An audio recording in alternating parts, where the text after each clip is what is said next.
I caught my girlfriend in our kitchen with the man who unclogs our apartment building's drains. I watched her laugh as he wiped his hands on a filthy rag and kissed her like I didn't exist. I didn't confront her. I didn't make a scene.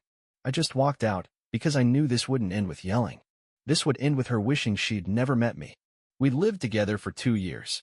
It was a rent-controlled one-bedroom just outside Portland. Nothing fancy, creaky floors, old radiators, pipes that moaned when the heat kicked in. But it was home. Or at least, I thought it was. Her name's Amber. Graphic designer. Works remote. Smart. Beautiful. The kind of person who always made friends with waiters and Uber drivers. I was proud to be with her. Felt lucky, honestly. That was mistake number 1. It was supposed to be a normal Tuesday. I left work early because a client canceled. Thought I'd surprise her with her favorite Thai takeout. I still remember the smell in the hallway, jasmine rice and peanut sauce. Still remember thinking how happy she'd be. The door was unlocked. I walked in and called her name. No answer. I heard voices. Not from the living room, but the kitchen. Low. Muffled. Then laughter. I stepped closer. Through the cracked door, I saw him. Bobby. The maintenance guy from downstairs. Late 40s. Always greasy. Always chewing sunflower seeds. He'd come by a few times before when the sink clogged or the water pressure dropped. I never paid much attention. Now I wish I had. He stood there in a stained uniform, one hand on her waist, the other holding a wrench. She giggled, then leaned in and kissed him slow, familiar, practiced. She ran her fingers through his filthy hair like it was nothing. I froze. Takeout still in my hands. They didn't see me. Not then. I stood there just long enough to watch her whisper something into his ear. He laughed. Then I turned. Walked out. The door didn't creak. My shoes didn't make a sound on the hall floor. I left the takeout on the stairs. Got in my car. Drove to the parking lot behind my old high school and sat there for an hour. I didn't cry. Didn't scream. I just stared out at the cracked pavement and thought. She kissed him in the kitchen. Our kitchen. The place where I used to make her breakfast. It wasn't even about the cheating. It was that she looked happy doing it. Like I was a joke she finally stopped pretending to laugh at. I told myself I needed answers. But that wasn't true. I needed revenge. I didn't go back that night. I slept in my car, parked behind a 24-hour pharmacy. I stared at the ceiling, gripping the steering wheel, thinking maybe there was some mistake. Maybe I misread it. Maybe it wasn't a kiss. Maybe they were just close. By morning, I didn't believe that. But I still wanted to talk to her. I still wanted her to say it wasn't what it looked like. When I finally walked back into the apartment around 9 a.m., she was sitting on the couch in leggings and a sweatshirt, sipping coffee like it was just another Wednesday. She didn't look surprised to see me. She looked annoyed. Oh, you're back. I stood in the doorway, unsure how to begin. I saw you, I said quietly. With Bobby. In the kitchen. She didn't blink. Instead, she leaned back and took another sip. Well, that explains the takeout on the stairs. That's all you have to say? She set her mug down. What do you want me to say, Ian? That I'm sorry? That it didn't mean anything? You already know that would be a lie. I felt my heart crack, physically, like a small pop in my chest. I thought you loved me. She laughed. Loved you? Ian, you're sweet. But you're exhausting. You apologize for everything. You make grocery lists like it's a military operation. You turn intimacy into a schedule. I tried to be good to you, I said, my voice barely audible. She stood, walked over, and tilted her head like she was looking at a wounded dog. I know. That's the problem. Bobby? That guy unclogs drains. Yeah, and you know what? He doesn't flinch when I raise my voice. He doesn't tiptoe around my moods. He doesn't ask if I'm okay 20 times a day. He just is. I tried to breathe through the lump in my throat. So, what now? I asked. You want me to move out? No, she said. You can stay. You always wanted us to work things out, right? So let's work it out. What does that mean? It means I don't feel guilty. And I'm not going to pretend I do. If you want to stay, stay. But don't expect me to act like this never happened. She walked past me, grabbed her coat, and headed toward the door. Oh, she added, turning back.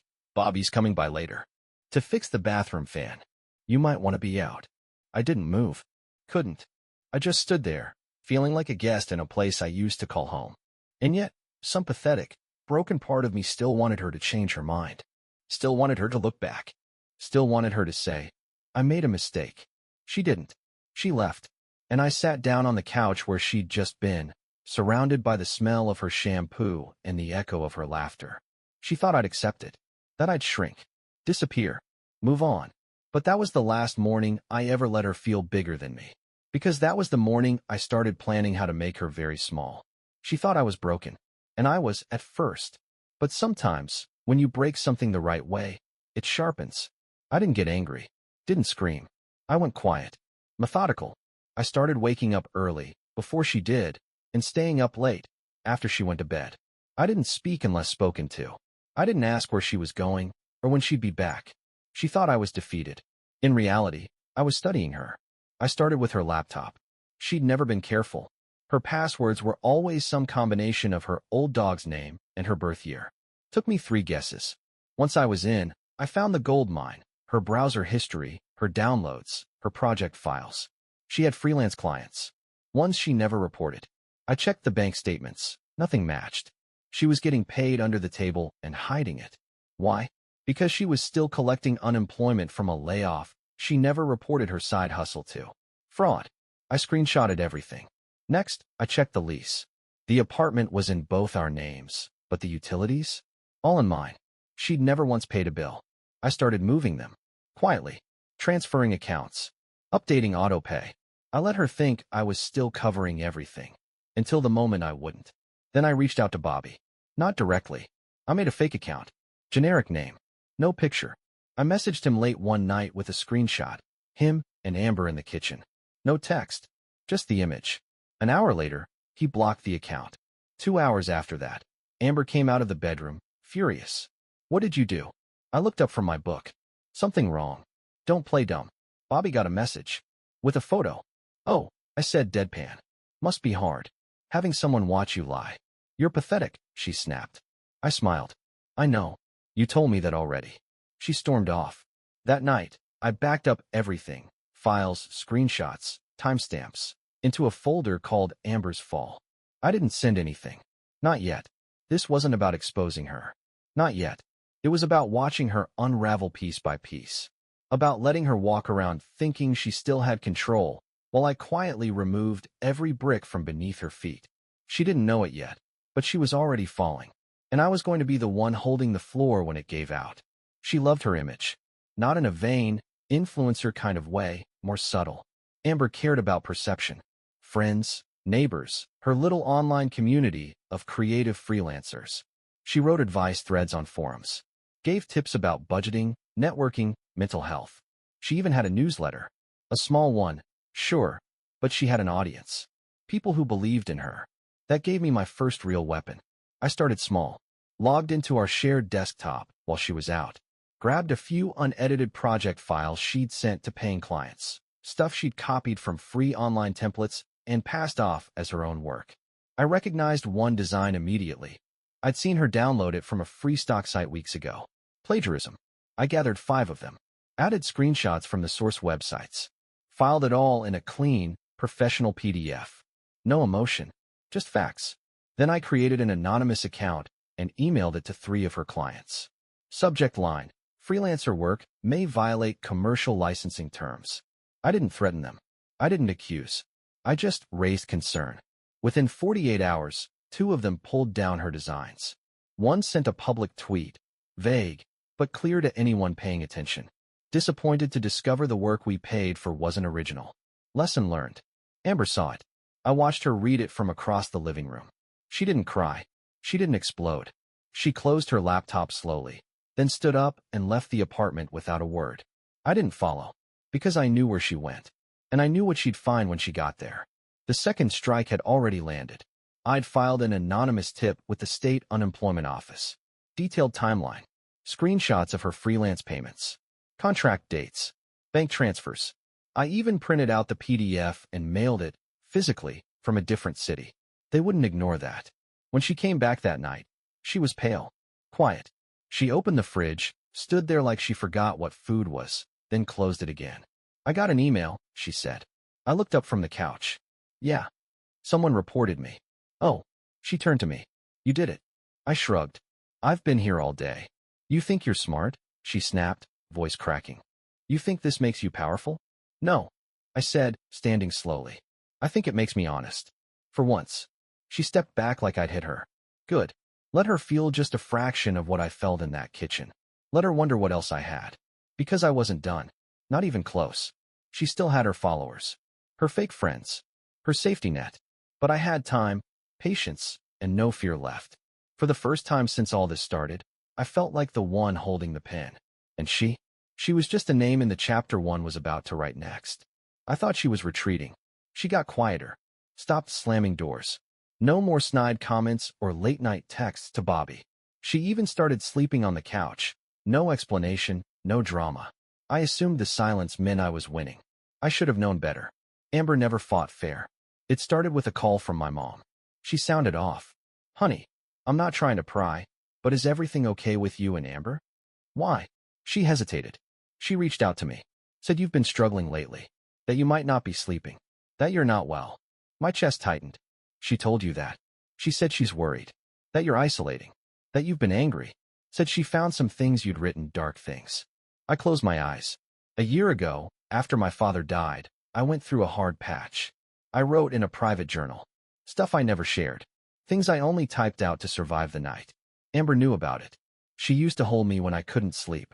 Now she was handing those words to my mother like evidence. That same week, 2 of my freelance clients paused our projects. Just until things settle, one wrote. Heard some weird stuff. Hope you're okay. I checked Twitter. She hadn't named me directly, but she'd posted a thread about how some men weaponize silence, about how mental instability isn't an excuse for manipulation, about how not all abuse leaves bruises.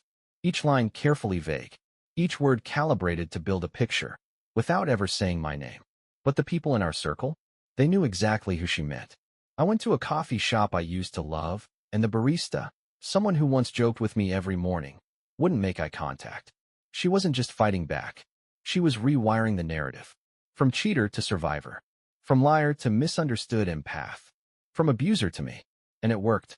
Friends ghosted. Invitations stopped.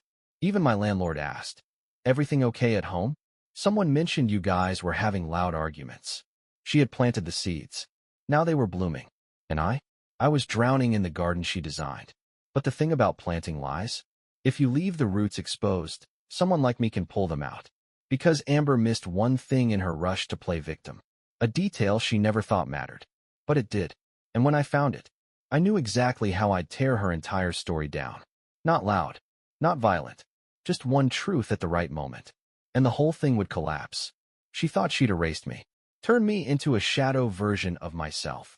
A guy people whispered about, but no longer invited. The man behind this sad girl healing arc, she crafted in vague, aesthetic Twitter posts and blurry black and white Instagram selfies. But while she was busy curating the trauma narrative, I was digging. And I found it. Buried in her email drafts folder, unsent but saved, was a letter addressed to her former landlord, dated 3 months before we split. In it, she explained she was moving out early, that she and her new partner had found a new place together, that she hoped her deposit could be applied toward his name instead. His name? Robert J. Simmons. Bobby. So she had moved in with him before she ever told me we were drifting. And now she was living with him, while claiming I was the unstable one. That's when I realized her whole support claim was built on a lie. She filed it under financial hardship due to emotional abuse and housing insecurity. Meanwhile, she was living rent-free with a man she started cheating on me with while pretending to work on us. I printed the letter. Then I made copies. Then I found the landlord she wrote it to, still at the same number, same email. I asked if he'd mind signing a statement confirming the draft was real. He didn't hesitate. Apparently, she skipped out on part of her lease, never paid the cleaning fee, and blocked his number when he asked for the forwarding address. Perfect. That night, I added it all to a new folder. Titled it Fabrication. Then I scheduled a meeting with my lawyer. Showed her everything. She whistled. This is enough to get her support case dismissed, maybe even get her hit with a fraud charge. Good, I said. You want to go public too? I paused. Thought about it. No, not yet. I didn't want a scene. I wanted the quiet collapse. So I filed the documents privately through the court. The next week, her support claim was frozen. An investigation opened. Her access to our shared bank account revoked. She came home that night pacing, red-faced, holding her phone like it was burning her hand. What did you do? She barked. I stood in the kitchen, calmly finishing a sandwich. Balance the scales, I said. Her lips trembled. You're trying to ruin me. No, I said. You already did that to yourself. I'm just making sure it's on record. She stormed out, but she didn't slam the door. She closed it softly, and I knew she finally understood. This wasn't revenge anymore. This was reckoning. But I also knew Amber wouldn't let it end here. She'd make one more move. She had to. It's how she was built. And I was right. Because what she did next could have ended me for good. She waited a week. Let things settle. Let me think I'd won. Then came the letter. It looked official. Cream envelope. Gold seal. From the office of a local attorney I didn't recognize. Inside, a formal cease and desist, claiming I had accessed private communications, misused personal data, and distributed defamatory materials with the intent to harm reputation and financial standing. It named me directly, and it wasn't just for show. At the bottom, a signature. Robert J. Simmons. Bobby, her new man, the janitor. Turns out he wasn't just a guy with a wrench. He had a cousin at a small law firm. Enough to draft a legal threat and make it look terrifying to someone like me who couldn't afford to fight it. My hands shook as I reread it. The wording was careful. If defamatory content continues to circulate, we will pursue legal options. If further evidence of unauthorized access is discovered, criminal charges may follow. If our client suffers continued reputational harm. Our client, Amber. She had positioned herself as a victim again, this time legally. And this wasn't just a scare tactic. She filed for a temporary protective order that same day. Claimed I was using digital surveillance and manipulation to create emotional distress. Claimed she feared retaliation and escalation. Claimed she needed space and safety to recover. The judge didn't throw it out. They scheduled a hearing. I got served at work. That afternoon, my manager asked to have a conversation. Apparently, someone had sent an anonymous message to HR claiming I was under investigation for harassment. And the email had links taken out of context from the file I built on Amber. Private screenshots. My own evidence now turned against me. She flipped my entire strategy into a weapon and used it to paint me as dangerous. My stomach dropped through the floor. She hadn't just clawed back control. She'd taken my tools and turned them into nails for my coffin. That night, I sat in my car, watching the light in her apartment window, our old apartment. I saw a silhouette move past. Two, actually. She wasn't alone. Bobby. I stared for 20 minutes. Could have driven away. Could have gone home. Instead, I opened my glove box, pulled out the last copy of Fabrication, the full file, with the landlord's note, the draft letter, and the fraudulent support filing, and stared at it. It was still enough to bury her. But if I used it now, she'd spin it again. Say I was retaliating. That I couldn't handle rejection. That I was trying to silence a survivor. And I realized she might win. Even if I had the truth, she might actually win. But then, something happened. Something that changed the board completely. Because while I was parked outside, watching her window, someone knocked on my car window. I jumped. It was her landlord. Same guy who gave me the signed letter. "You Ian?" he asked. I nodded. He pulled a folded sheet of paper from his coat pocket. "You'll want to see this," he said. He handed it to me. Walked away. I unfolded it. And what I saw was the one thing I never expected. Amber had made a mistake. A big one. And finally, I had more than proof. I had power. The paper the landlord handed me looked plain. A single-page printout. At the top, Maintenance Request History, Unit 2C. That was our apartment. Under it, a list of logged service visits. And one line stood out, highlighted in yellow marker. July 12th, emergency call from tenant Amber Collins. Complaint, water leak in ceiling. Maintenance responded. Tenant not present. Entry granted by live-in partner, Bobby Simmons at 1:44 p.m. That date mattered, because July 12th was the day she'd filed her original support petition, the one where she claimed she'd been forced to leave our apartment that week. Claimed she was in temporary housing. Claimed she hadn't been safe returning to the home we once shared. She wasn't just there. She was living with him. And she'd authorized access as if she still lived there. That document proved more than perjury. It proved residency. And residency crushed her legal argument. My heart pounded as I made copies, scanned the document, and folded it into my evidence binder. This was the keystone, the contradiction that unraveled her carefully crafted victim persona. The next morning, I contacted a new attorney. one who specialized in civil fraud and abuse of process. He read through the file, looked at me across his desk, and said, "She filed under false circumstances. If this gets in front of the right judge, her entire story implodes." "Good," I said, "because I'm ready." He filed a motion to vacate the support order based on new evidence of fraud and falsified housing claims. We attached the maintenance log, landlord statement, and transaction records linking her to Bobby's residence. But we didn't stop there. My attorney also filed a complaint for abuse of legal process, targeting both Amber and Bobby for their joint attempt to weaponize the law using manufactured claims. That hit hard, because Bobby didn't expect to be named. And Amber? She didn't expect me to fight smart. She tried to reach me that night. For missed calls. A voicemail I didn't listen to. Then came the message. "Let's talk. Please." I didn't answer. Because I wasn't playing anymore. I was closing. Over the next week, I saw her spiral online. Posts about being misunderstood, about legal injustice, about haters trying to rewrite her truth. Nobody was engaging. The sponsors she bragged about? Gone. The platform she built on half-truths and theatrics? Quiet. Even her podcast went on hiatus. And then, a letter from the court arrived. Her support petition was officially dismissed. A new hearing was scheduled. She was now being investigated for possible fraud and misrepresentation. I hadn't even dropped the worst of it yet. Not the fake invoices. Not the copy designs. Not the buried text where she admitted to playing things up so the court will take me seriously. I still had all of it. And she knew. Because that's when she showed up. Outside my apartment.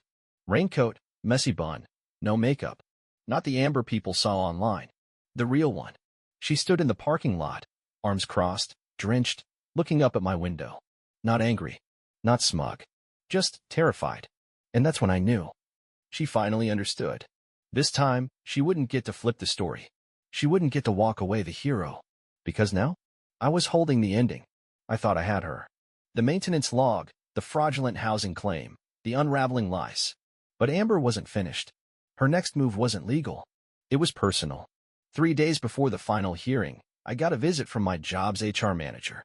Someone had sent them an anonymous tip. Said I was harassing a woman during an active legal dispute. Said I'd used illegal surveillance and posed a risk to others. Attached were cropped screenshots from our private messages. Old voice notes where I vented. Even a piece of my therapist's letter from last year, something she'd promised never to use. My hands went cold. They put me on leave pending clarification. Amber had gone for the jugular. She was making sure I had nothing left to fight her with, not my job, not my name, not my support system. I went home and found the locks changed. Not illegal. The lease had quietly been revised. She petitioned for sole residency under domestic tension, signed it using forged permission and a fake move-out form from me. She'd erased me from the very place I built. I slept in my car that night. And the next.